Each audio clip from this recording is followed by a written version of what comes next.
normalmente cuando arrancan los juicios, unos juicios de esta naturaleza, uno quiere que pasen un montón de cosas como ciudadano que quiere que se imparta justicia, pero la justicia tiene sus reglas, tiene sus tiempos y tiene su manera de actuar. ¿Cómo va a ser el proceso que le espera al terrorista Artemio? Carlos Rivera, coordinador del área legal de IDL, nos ayuda a entender lo que se viene. Carlos, ¿cómo estás? Patricia, gracias por estar con nosotros. Bueno, cuéntanos un poquito, porque, por ejemplo, ya he estado mirando algunas informaciones, hemos escuchado al fiscal decir que tienen 15 días para armar un caso. Y digo, Dios, 15 días para armar un caso de un terrorista que ha estado, ¿no? Hace 20 años. Exacto, 20 años cometiendo millones de delitos, sí. Parece como muy poco tiempo. Parece como muy poco tiempo y en realidad lo que hay algunos plazos y algunas etapas que hay que tener claro. A ver. En los casos de terrorismo la ley permite que la detención policial sea hasta por 15 días. El fiscal se está refiriendo a ese plazo.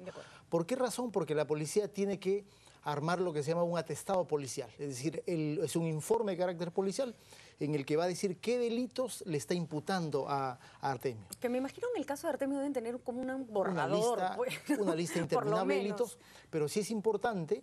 Se han hablado de que ha cometido cerca de 1000 crímenes. En realidad es probable que, y además sería conveniente que no se involucre todos los crímenes. Sino los que se pueden probar. Por los que se pueden probar, sobre los cuales hay mejor evidencia y sobre los cuales se puede calificar como delitos emblemáticos, porque se supone que va a ser un juicio público el que va a continuar en las semanas siguientes. Si una persona comete 1000 crímenes, ¿la pena es la misma si se le juzga por 100 o por 1000? En el sistema penal peruano sí.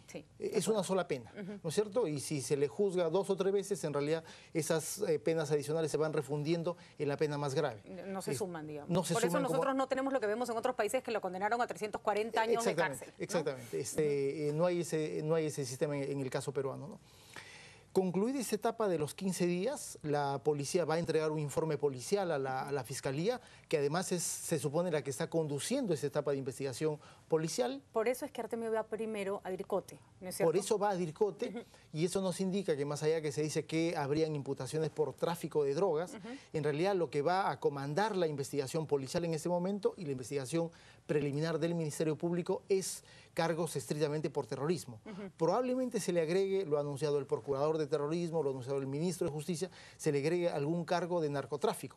Pero en realidad yo creo que los cargos, imputaciones principales contra Artemio van a ser de naturaleza terrorista. Ahí tengo varias preguntas, Carlos. Él en este momento se encuentra recluido en un hospital porque obviamente está mal de salud. Así es. ¿Eso se cuenta como parte de la detención? Desde el momento mismo que lo han capturado. ¿Podría correrse el riesgo de sacarlo rápido y llevarlo a DIRCOTE rápido para iniciar de una vez la investigación para que no se lo gane el tiempo y que se atente contra su salud, por ejemplo? Mira, en realidad el plazo de la detención no necesariamente significa que durante los 15 días lo tienes que interrogar. De acuerdo. Creo que lo más correcto en este tipo de casos, y ocurrió con Guzmán, no es que lo interrogaron al primer día, sino que lo interrogaron en los días finales. Es decir, cuando ya tienes más o menos organizadas tus preguntas, organizados los casos sobre los cuales le vas a preguntar. Y el otro con la autoestima más baja también, pues, exactamente, ¿no? Exactamente. Y ya tienes un poco organizada la documentación que vas a trasladar a la Fiscalía. Esa es un poco la idea en los casos de terrorismo.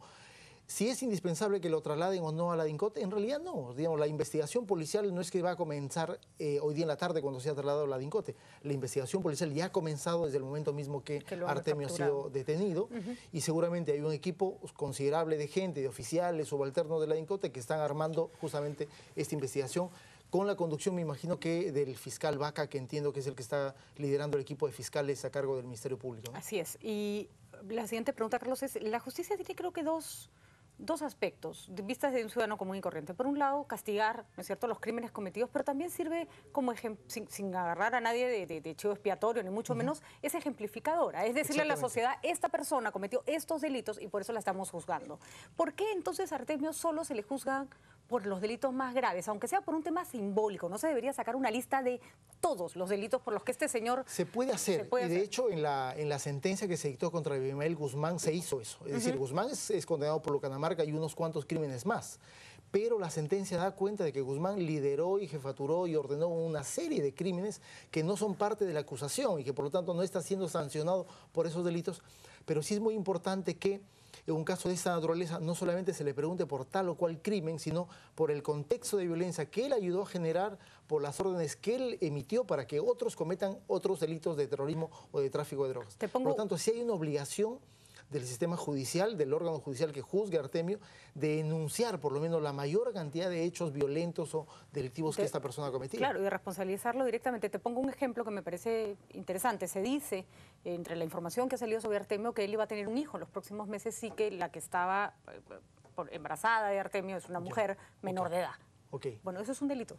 O sea, es un delito que la mujer sea menor de edad. Es un delito en el que Sendero Luminoso incurrió de manera sistemática. Así es. Lo dice el informe de la Comisión de la Verdad, para aquellos que desconfían de ese documento. Sendero Luminoso tiene una práctica constante desde los 80 y durante los años 90 de esclavizar sexualmente a menores de edad. Hay muchos casos, el IDL ha defendido muchachas que fueron, luego de ser liberadas, imputadas de delito de terrorismo, pero la historia de estas mujeres había sido de que desde los 9, 10, 11 años habían estado en una condición de secuestro y de servidumbre sexual a favor de los dirigentes senderistas. Es decir, y yo creo que el caso de Artemio no es un caso extraño a ese tipo de eventos, ¿no? Son mujeres que no solo son llevadas contra su voluntad y tienen hijos contra su voluntad, sino que nunca más ven a sus hijos, ¿no? Que eso es una historia que varias han contado, ¿no? De muchísimas mujeres, de muchísimas niñas en realidad, que fueron secuestradas y corrieron la suerte que corrió la columna senderista, en este caso seguramente el grupo de Artemio. En su momento con Feliciano también ocurrió lo mismo. Porque en un momento como este, la captura de Artemio puede significar muchas cosas. Y ahí te quiero preguntar, Carlos, tiene por supuesto toda esta connotación del Estado es más fuerte que el terrorismo hoy, pero también es una manera y es una oportunidad para demostrarle a toda esa generación que nació en los 90, que nació con Abimael Guzmán ya capturado, esto es el terrorismo. Sí, de esto se trata. Es una magnífica oportunidad.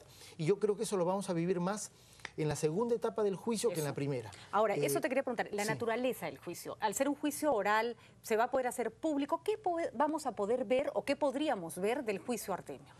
Es un proceso judicial que según la ley se califica como un proceso ordinario que se realiza en 2 etapas. Una etapa de carácter reservado, que es a nivel de un juzgado, entiendo que va a ser un juzgado superprovincial, que ve casos de derechos humanos y de terrorismo aquí en Lima.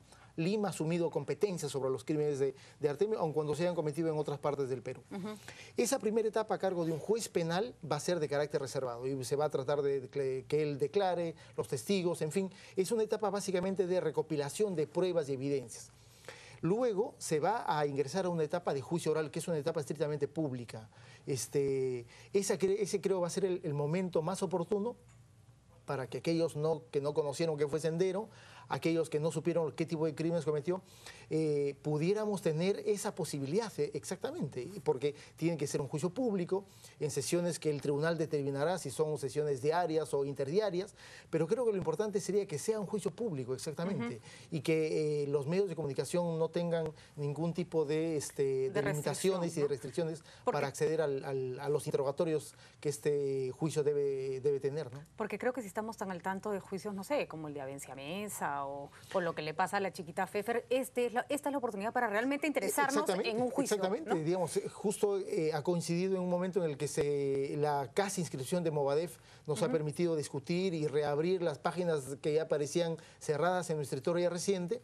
Creo que un caso como el de Artemio nos debe permitir justamente de ventilar, no en un archivo periodístico, sino en un juicio que va a determinar responsabilidades penales de una persona que está ahí y que, por lo menos hasta donde tengo conocimiento, no ha negado autorías, no ha negado condición de dirigente, de integrante de una organización terrorista, sino todo lo contrario. Y por lo tanto, creo que seguramente va a ser mucho más interesante la posición que él asuma en el juicio oral frente a las imputaciones que se formule en su contra, ¿no?